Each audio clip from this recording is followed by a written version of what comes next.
Today, we are at FanTalk Tampa Bay. We're live from Mugs and Jugs. This is your host, Corey Curry.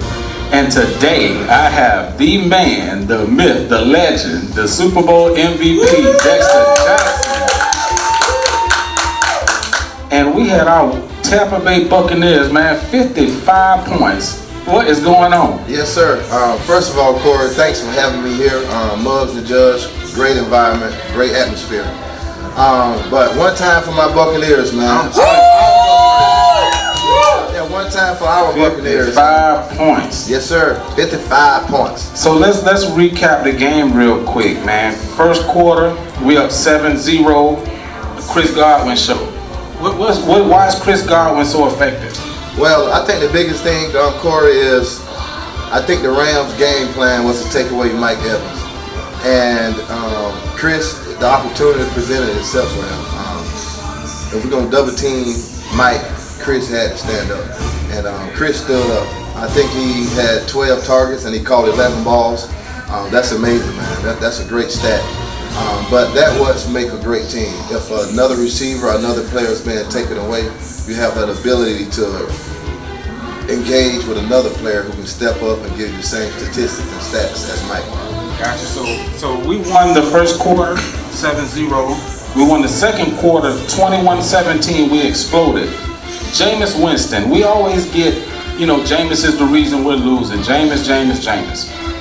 Jameis throws for 300-400 yards a game. So is it Jameis or is it the defense? Nah, I don't think it's Jameis, and I don't think it's the defense. If you look at the first game was more of Winston created turnovers, and with the 2 turnovers, they scored off those turnovers. Last week the game they lost to the Giants, which we should have won. We were the better team. We just didn't capitalize. We had opportunities to score. We had opportunities to stop guys, and we didn't stop them. But Jameis Winston, since that first game, has been playing lights out. 3-4 touchdowns a game with 1 interception. I can deal with that. If you give me 4 touchdowns, 1 interception, we can win that football game. Well, I heard early in the week that you called this win. Yes, I did. What made you call this win? I just felt like it was a setup game. I just felt like the Rams was watching them last week. They had too much of an ego thing going, and they struggled with the Cleveland Browns, honestly. And you look at the Bucs. If you take away a couple of plays, the Bucs are undefeated. We were right there knocking on the door. 1 missed kick. Yeah, 1 missed kick, and we were right there knocking on the door. But the biggest thing was, for me as a whole, Corey, was how they played together. No one blamed the kicker, and I heard the guys in the locker room told the kicker, hold your head up, stay with us, we're going to need you in the future. So when you have teammates encouraging the kicker, and it becomes contagious. And so the whole team, I think they took that excitement in the locker room, they took that togetherness in the locker room, and they went out and beat the Rams. I just really think the Rams was looking past the Bucs towards Seattle. So I call that. They say you can't win the game on paper.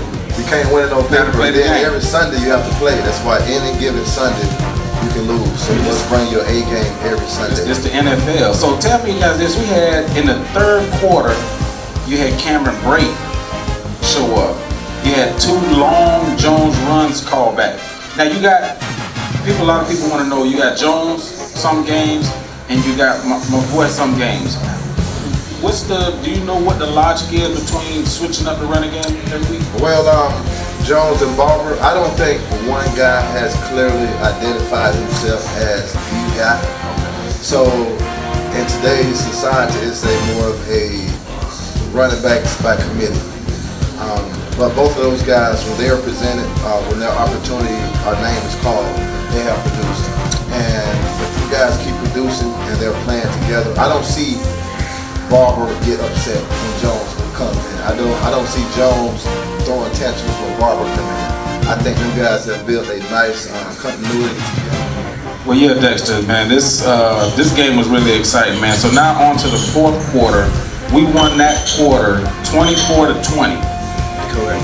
And I'm gonna throw 2 names at you, and I want you to tell me the difference between these 2 players, Barber and Jones.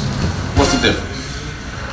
I don't think it's too much of a difference. I think the guys have similar running styles.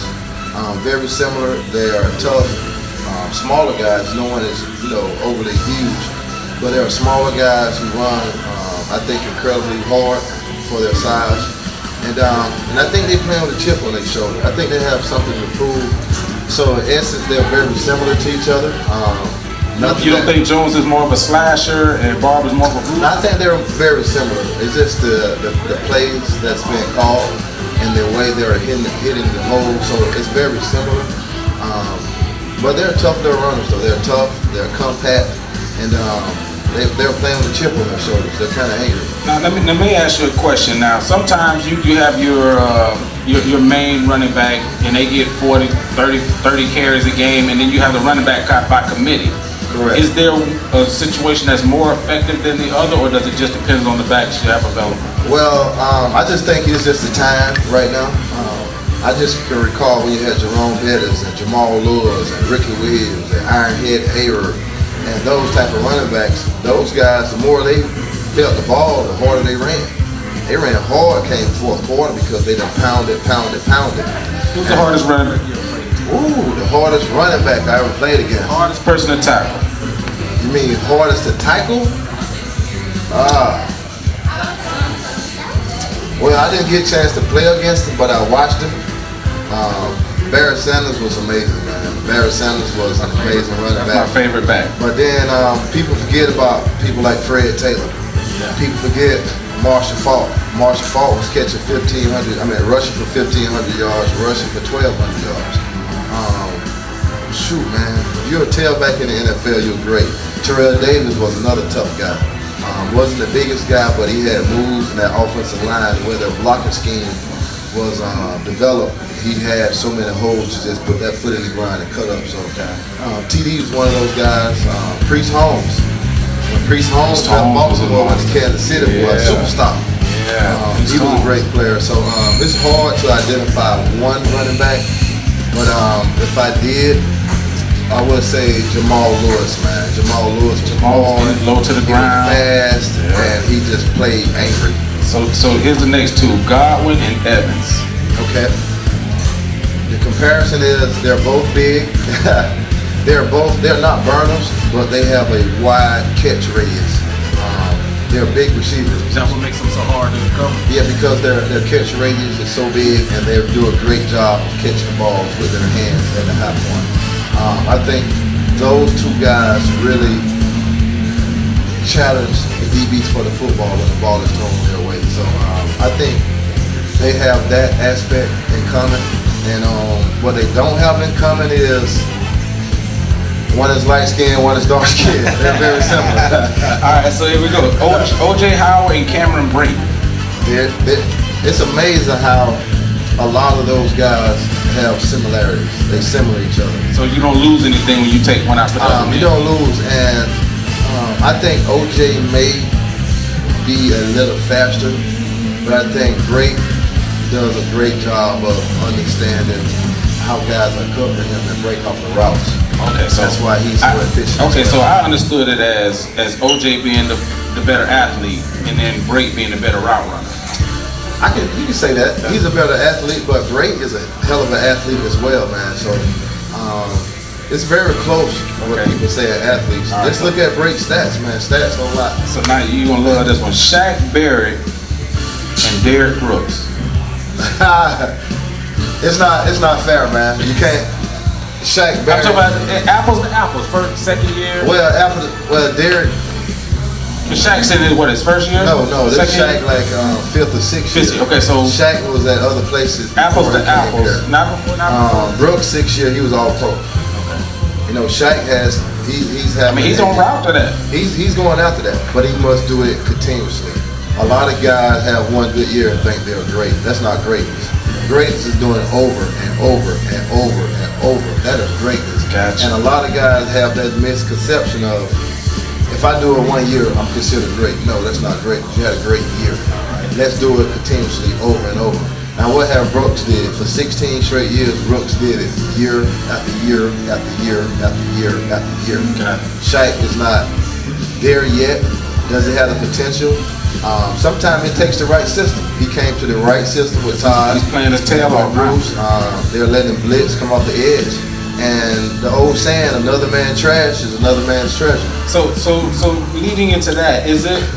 Everybody in the NFL is good. Like if people don't understand, like you try to call somebody in the NFL sorry, but they were the best person on their little league, high school, college, team, and then when they get to the NFL, is it just that you have some people that are just blessed with talent that nobody will ever have?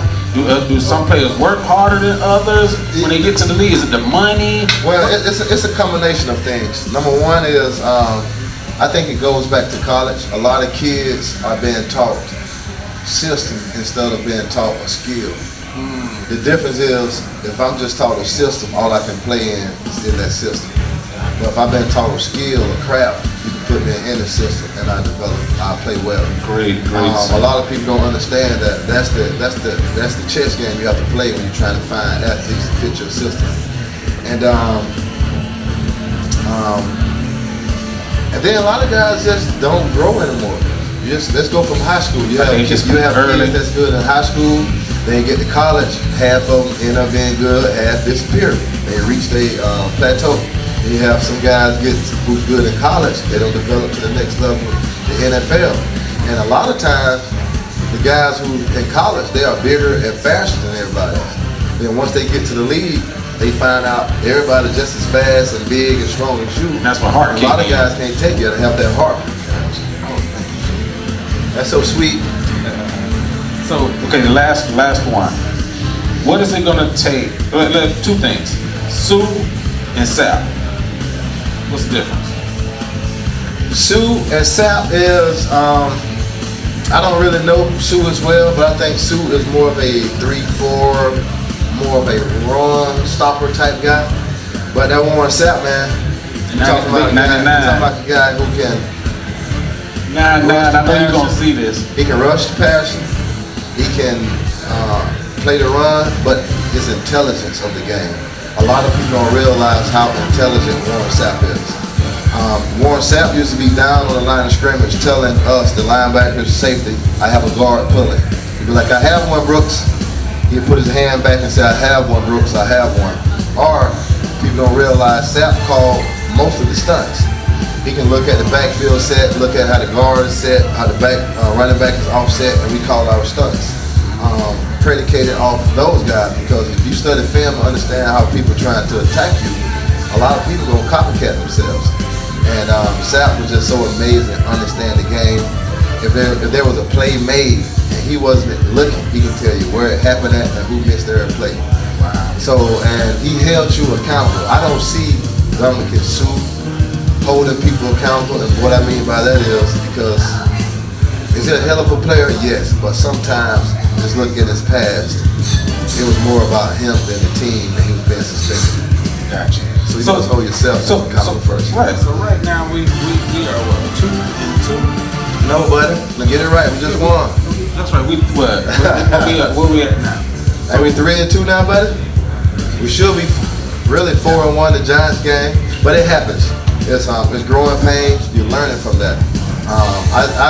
I think what Bruce told those guys after the game was, they did not beat us. The Giants did not beat us. We beat ourselves. So if we don't beat ourselves, create turnovers like they did, and don't turn the ball over. I think Jameis Winston interception. That's the formula for winning. Play great defense, run the football, don't turn the ball over. That's the formula for winning. And that's what we did today, and that's how the Rams made it to the Super Bowl when they played the Patriots. Play great defense, run the football, and if we need the quarterback to throw the football, we can make the throw, but we're not asking you to do that. We ask you not to lose the game. So basically Jameis just needs to be a game manager. Don't turn the ball over. And the way our schedule is set up right now, we can win 8-9 more games. I really think so. I feel like our conference, it went from being one of the strongest conferences to one of the weakest right now. You got Drew down, you got Cam down. Cam Newton's down. The Atlanta Falcons are not playing well. They got our wonderful coach. Good for them as offensive coordinator. Well, the thing about the Falcons is everybody want to be seen in Atlanta. Everybody want to be pretty boys. If they was in Thomasville or Valdosta, where it's nothing to do, nowhere to get in trouble, I think with their talent, the Falcons have so much talent, especially with Julio Jones outside. With that type of talent and the other receivers and the running backs they have, they're a dangerous team. But right now they just can't get it together. And ever since, I'm gonna call them out. Ever since Call him out. Call him out. Ever Call him since out. he did that after the Super Bowl, the Falcons, head coach. They fired Brian Cox for no reason, defensive line coach. Fired Brian Cox. They went to the Super Bowl. He was D-line, they was balling.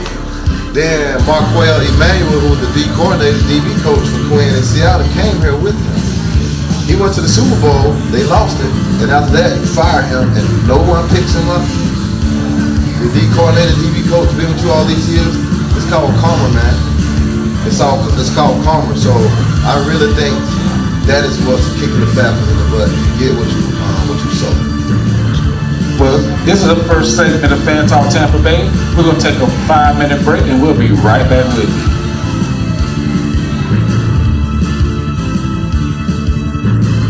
FanTalk Tampa Bay with Corey Curry and my man, the MVP Dexter Jackson. And now we're going to have a couple questions from the fans. They want to know a few things about the game, might want to know something about you personally. And we're going to let them ask some questions. We got my young man. He's going to ask his first question.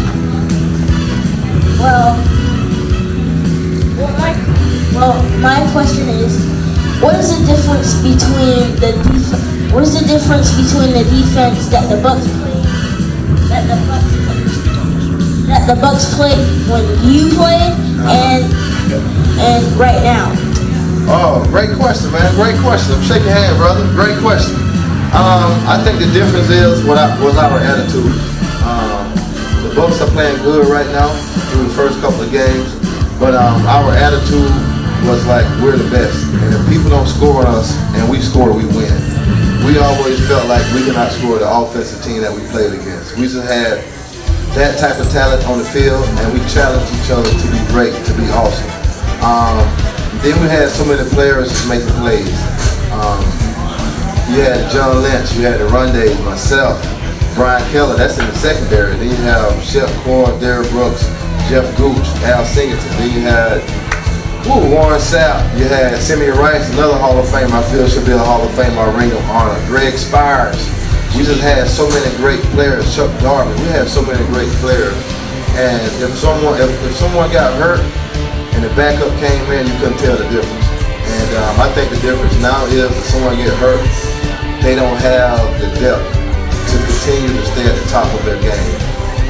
Like we had Jeff Gooch get hurt, Al Singleton stepped up. Booker McFarland stayed here. He was hurt. Chuck Darby, Ellis Williams stepped up. We had so many great players who were able to step up and play great football. So I think that's the difference. We're able, the depth we had and the quality of players we had. We got another question. Yes, ma'am. How you doing? The cheerleader. What was your favorite memory of the Super Bowl? Oh, okay. She asked, what was my greatest moment of the Super Bowl? My greatest moment was when that clock read 0-0 and they said, TampaBay Buccaneers are your world champions. And then they said, Dexter Jackson, you're the MVP of the Super Bowl. Did you get your car? I got a car, but I didn't go to a Disney World. Nobody on defense went to the Disney World. Can you believe it? They didn't pick nobody on defense. Defense played. Did anybody White, Brooks, Simeon, nobody from They picked defense. the quarterback? They picked John Gruden and the quarterback. Michael Pittman had 50 yards rushing as well. They didn't pick him. But they picked Brad Johnson and John Gruden, which is okay. But the statement I made was, I have a new car. It's cool. I blow my horn on the way to Six Flags. So Six Flags heard what I said. Shout out Six Flags. Shout out to Six Flags. They flew me out to California. But one thing I can't tip my hat off to Six Flags, what they did allow was me to bring a Boys and Girls Club with me. And the Boys and Girls Club was able to ride and enjoy the experience for free. Which one did you go? Oh, man, you talking about, West Tampa Boys and Girls Around the Boys and Girls Club reached out to them because I used to have my foundation here when I played for the Bucks. So I always touch a different organization every week. So I can't remember exactly which one it was, but I did take a Boys and Girls Club. Well, since we're on that, thank you, sweetheart. Thank you. Great question. Since we're on that, let's talk about your foundation a little bit. Tell us about the Dexter Jackson MVP Foundation. Right. Well, Corey, the biggest thing is right now, because I started coaching college football for a while, and because I wasn't here to really thoroughly run it and to be over it, because I don't like to land my name, you know that. I like to be hands-on. Yes, sir. And I wasn't here to thoroughly run it. I'm in the process of starting that back up as well. I need some members. I need some people to work on foundation, since I'm gonna take that advantage. I'm on the camera. There you go. But I do a lot of stuff with the kids in the community. I've always been a big philanthropist of paying it forward. I did case management when I first retired, working with crisis kids at a crisis center. But I felt like it was too late by the time they got there. So I went to Directions for Living as a case manager, and I was able to go to different schools, different homes, and touch a lot of young people's lives, just to let them know that there are people who really care, people who really want to have your best interest. Because I don't know, who knew I would be in MVP of the Super Bowl? I don't know, this kid I touched might have a cure for cancer and save my life, or save my kid's life, I saved one of our loved ones' life. We don't know. So that's why it's bigger than just me. All right. And what has happened, well, yeah, it's bigger than me. I got you. So I want y'all to watch his face. I want you to tell me about these wonderful daughters that you have. That's his first job right now, just so y'all know. He's a wonderful father. I'll say so myself. And let him tell you about his girl. I love it. Yeah, I have 4 daughters. I have 4 daughters: Jasmine, Deja, Mia, and Taylor. I know they watching. Yeah, they watching. They probably watching. They is watching. They're going watch. But my oldest, Jasmine, very, very creative. You got some track stars. Yeah, I'm gonna work it down. Jasmine has been in actually, she's in the movie right now, David's Makes Man. She's in the movie on the Old channel, Oprah Winfrey. Shout out to David Tina Makes Man. Jackson. Shout out to Tina Jackson. Yeah, she did the secret commercial with the USA soccer team, where they did at Raymond James. Awesome. If you go around the Publix, she's the girl with the yellow shirt on. So she's the house MVP. Yes, you know, I pass it on. I'm not, and you can't take it with you anyway, because they'll dig it up. Yes, sir. Yes, sir. So I pass it on to my older, but she plays volleyball, soccer, very active straight A student as well. And recently she just got selected by the Strass Center to start doing Broadway plays and stage and singing. All right, that's one down. That's one down. The next one, Deja, runs track, very good in track, and she likes soccer. Deja is more of the calm one. All my girls, she sleeps all the time, doesn't get bothered. You can say, Deja, you got a big head. She's like, okay. Yeah, I got one of those. Whatever. Shout out Jordan. I only break my leg and fall off. Did well, made it to the Junior Olympics and the hurdles as well. Now then, my knee baby, that's me. That's me all day. That's Mia Jackson. Everybody knows Mia. Mia plays every sport. Great student as well. Whatever you put her in, she just adapt right away. And the thing that makes me mad for her, it becomes so easy that she doesn't apply herself hard enough. I'm like, girl, you just get by off the talent. You know how good you can be if you really focus. But Mia won the AAU regionals. We went up to Tallahassee, ran at Florida State. She won the 100 meters and the 200 meters. Qualified to go to the Junior Olympics. Shout out to them Jackson girls. Shout out to Mia. She ran the 100 and won the 100 and the 2. Now my youngest baby, who is Taylor, she's deaf in one ear, and the other ear goes up and down in the other ear. But you'll never know. We don't treat it like it's a sickness, because so many parents and kids push that on their kids. Oh, you have this. This is why you can't do something. That's vice versa with us. We don't let you use that as a crutch through life. We tell us just like kids, like people have to wear glasses. They don't see as well, but when I put on my glasses, I can see. And Taylor, very creative. She has written a book that says Mama Said. She did that at, 9 or 10 years old. But the next oldest, Deja, who can draw really well, does the illustration. So one writes the book, the other one does the illustration. But Taylor is the fastest in the nation for her age group. That's my other daughter. She won the 100, the 2, everything in Tallahassee. But she was the fastest in the nation in the 200 meters and number 2 in the 100 meters. And not running out of blocks yet. She just running like we playing in the backyard. Just get out and run. Hand down, just run. And so do you push your kids to sports, or was it just natural? I didn't. A lot of it natural, but the reason I got them involved in something was too much free time is bad, in my opinion, to a lot of kids. Because then they want to be on Facebook. They want to start doing all this crazy stuff being grown instead of being a kid.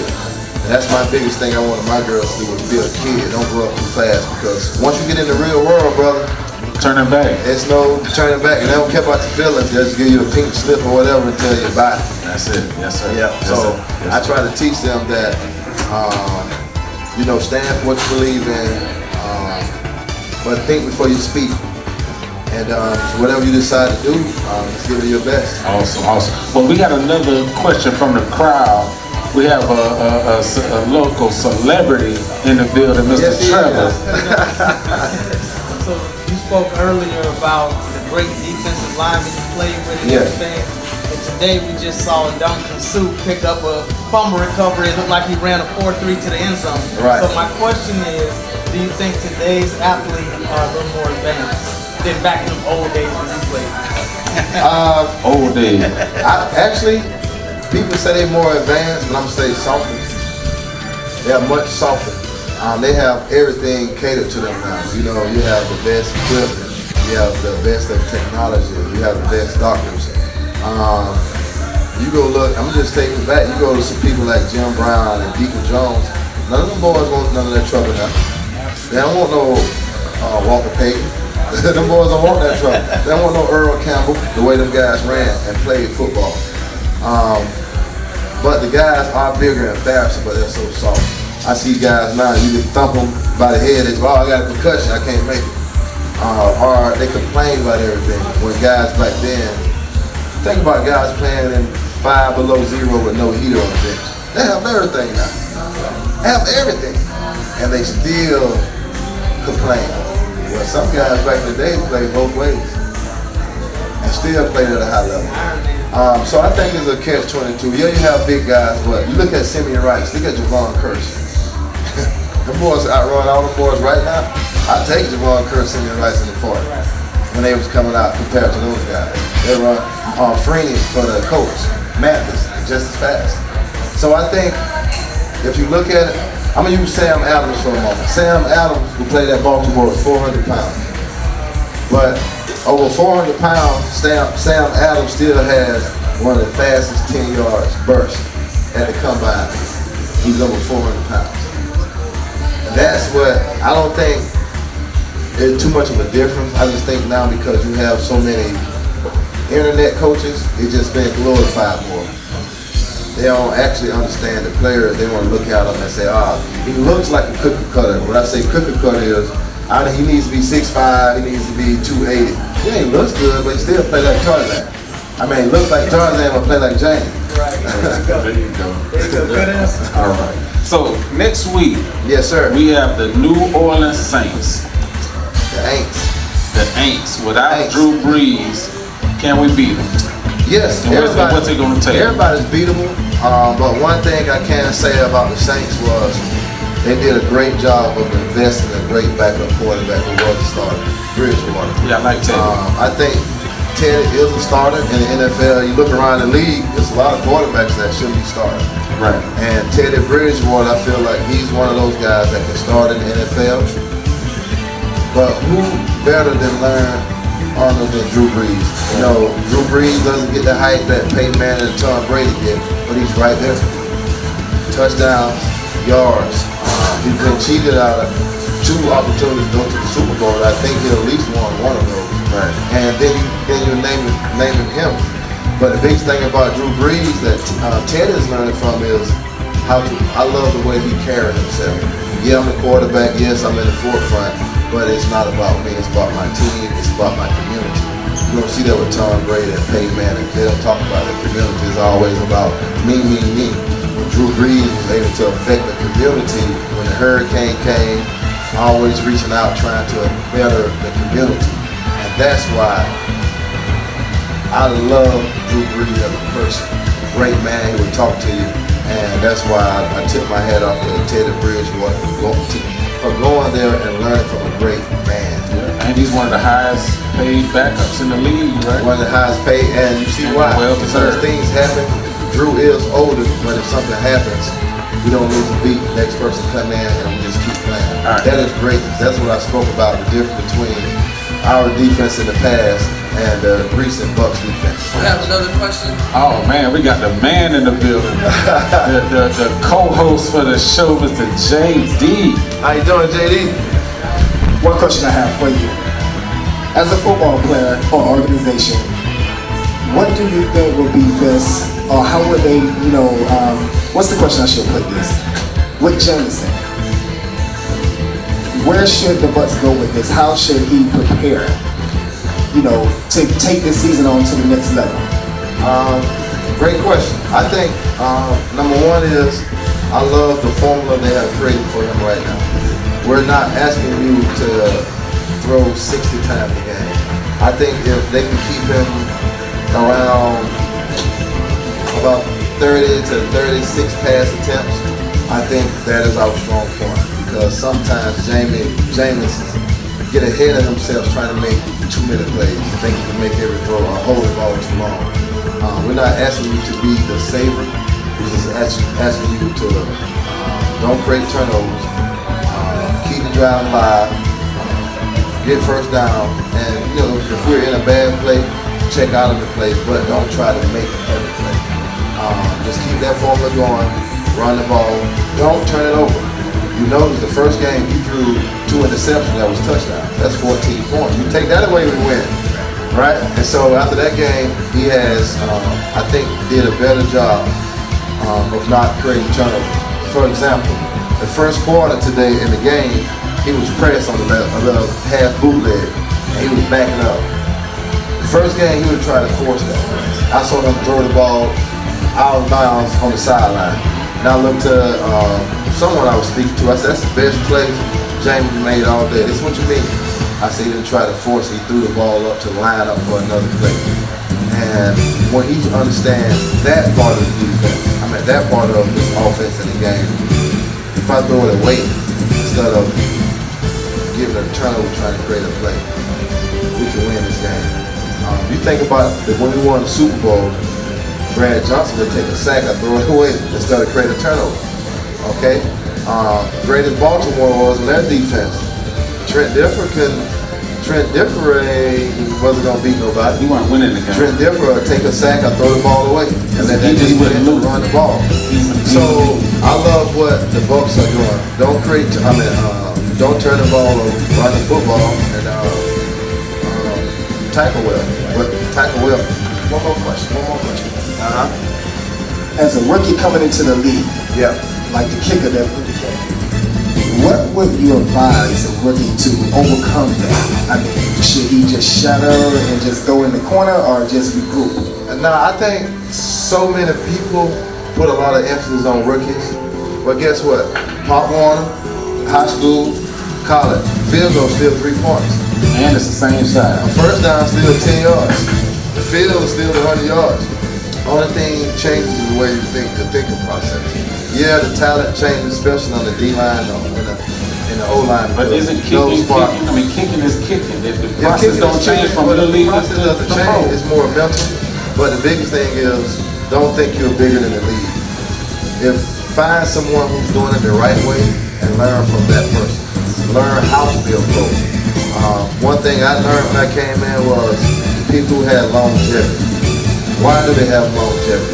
Well, ice to cold to stretching, always watching film, always on time.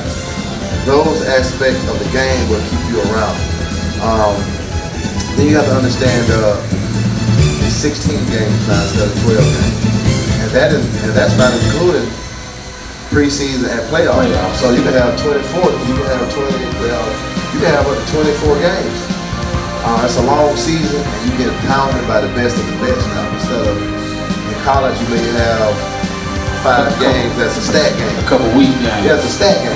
Yeah. Now I went to Morehead State. We was a stat game on a few occasions. It's a funny story. I played against Byron Leftwich in ninth grade, my freshman year in college, and him and Randy Moss lit us up. Right. You don't realize Randy Moss was at Florida State with us first. We had Randy Moss and Peter Ward as the scout team receivers. 2 best receivers in the country on the same team. That's gotta be crazy. So listen, guys, that is gonna wrap up Fan Talk Tampa Bay.